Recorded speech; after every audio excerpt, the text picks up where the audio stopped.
I invite you all to join me for a moment in closing your eyes. Imagine you're lying on the ground. You're lost in your mind, like your brain is lagging a little bit. A clear voice rings through the confusion. Call it God, call it the universe, call it your inner conscience. But somewhere inside echoes a voice saying, "This isn't a dream. This is serious. Get it together. You need help." You can all open your eyes, but now picture you don't quite know where you are, what time it is, or what you were just doing. I just described to you my first thoughts when experiencing my second significant concussion.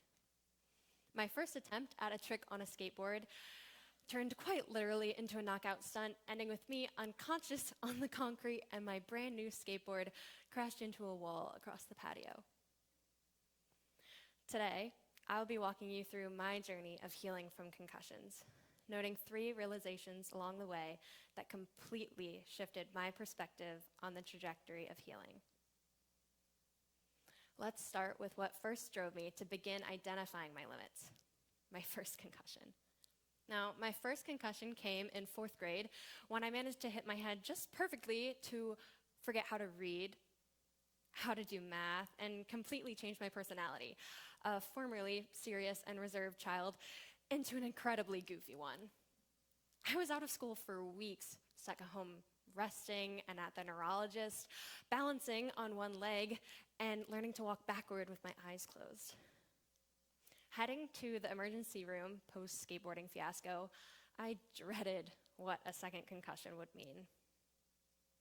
Around the world, a traumatic brain injury occurs every 15 seconds. According to the Concussion Legacy Foundation, concussions are the most common kind of traumatic brain injury, occurring when a jolt to the head or body causes the brain to shake back and forth. This rapid movement causes the brain tissue to change shape, keeping cells from functioning or communicating properly, or even at all. The damage from this movement can be extensive, causing symptoms from confusion, migraines, to impaired speech, mobility, or general cognition. Getting my second concussion my freshman year of college, all I could think was, I did not have time for the recovery process. I was working 2 jobs, looking ahead to a semester full of classes, but I was also sensitive to light and having trouble keeping up in conversations. I was frozen in fear. What I realized was that in order to move forward, I had to let go of my first concussion and forget about it. I couldn't allow my past experiences to dictate my present actions. So I took time to think through my current situation. By identifying my tangible limits and needs, I could make a plan to move forward, letting go of fear to settle into the process of healing. My second concussion came December 28th, 2020, which left me 1 month of winter break before classes would begin. I tried to become the perfect patient. I took time off of work, cut off all use of electronics, and spent most of my time sleeping or just hanging out in the dark.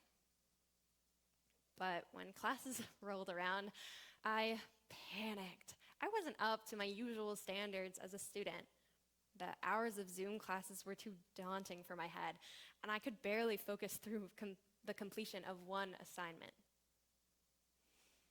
I couldn't sleep, and my frustration only continued to build.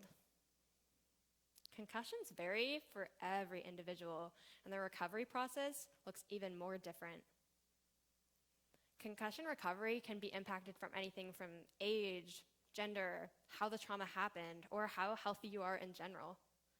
Additionally, the research on how to recover from a concussion is conflicting.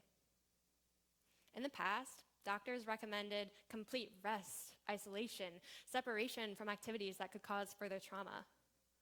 But as of 2019, the CDC began suggesting that too much boredom and isolation can actually increase the recovery process. Doctors now recommend raising your heart rate each day. A simple walk outside can allow blood flow to the brain that promotes the healing of neural pathways and the regulation of your nervous system. Still struggling despite my status as the perfect patient, I realized I needed more help than I could provide. So I took my concerns to my neurologist, who was able to give me tangible tasks to work on. They gave me balance exercises to track before bed and suggestions for how to get better sleep. I approached the disability office here at Towson and was able to get accommodations for classes, from extra time for all assignments to a note taker for each class. Sometimes when we are healing, we get stuck in a rut of panicking, desperately hoping to heal without knowing how to get there. Sometimes we must fully reevaluate what is actually productive for our situation. We must look unemotionally at what is and isn't working. Don't be afraid to reach out to the support systems around you. They're there to help you. The weirdest part of having a concussion is having to explain you have one at all. When confronted for my slowness working retail on the cash register at work, or for my complaints of assignments at school, I was often met with the question, "But wasn't your concussion so long ago?" It was hard to put into words that each day for a year following my concussion, I continued to experience symptoms of cognitive impairment. In public, people saw me as a normal friend, student, employee. But in private, I was crying on the phone with the bank because I couldn't remember the word debit card and asking my family to repeat questions 3 times before I could ever formulate an answer. Even today, if I'm not getting enough sleep or my stress levels rise, I can still feel the familiar symptoms creeping back in.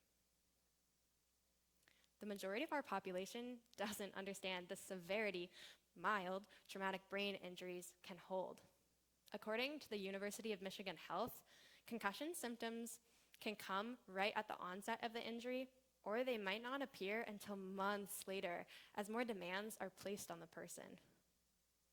Some patients never fully recover, instead experiencing post-concussive syndrome for the rest of their lives. Despite these extensive difficulties, concussions don't receive much medical or therapeutic intervention. And there may be room in the medical field to expand to active plans of recovery for patients in order to increase neuroplasticity on the front end of healing. My healing journey during my concussions taught me to realize that the healing journey was my own. We each are living our own lives, and with that comes differing needs.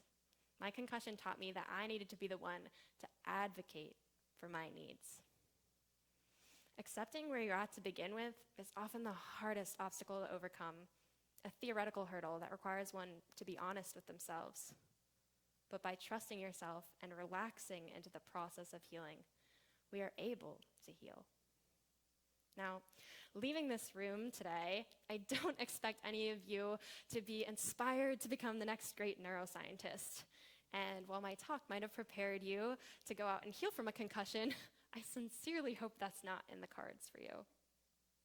Leaving this room, I hope you now realize that healing isn't linear, and it's not supposed to be. It is powerful to accept your shortcomings rather than ignore them. Make a plan to move forward that is productive for you, and trust in yourself to follow through, for you are powerful, even when you feel weak. Most importantly, in order to experience healing, in order to move forward, we must let go of fear. And as I stand before you today, currently recovering from my 3rd concussion, this is something I will continue to remind myself. Advocate for your needs, for you are the only one who truly can. Thank you.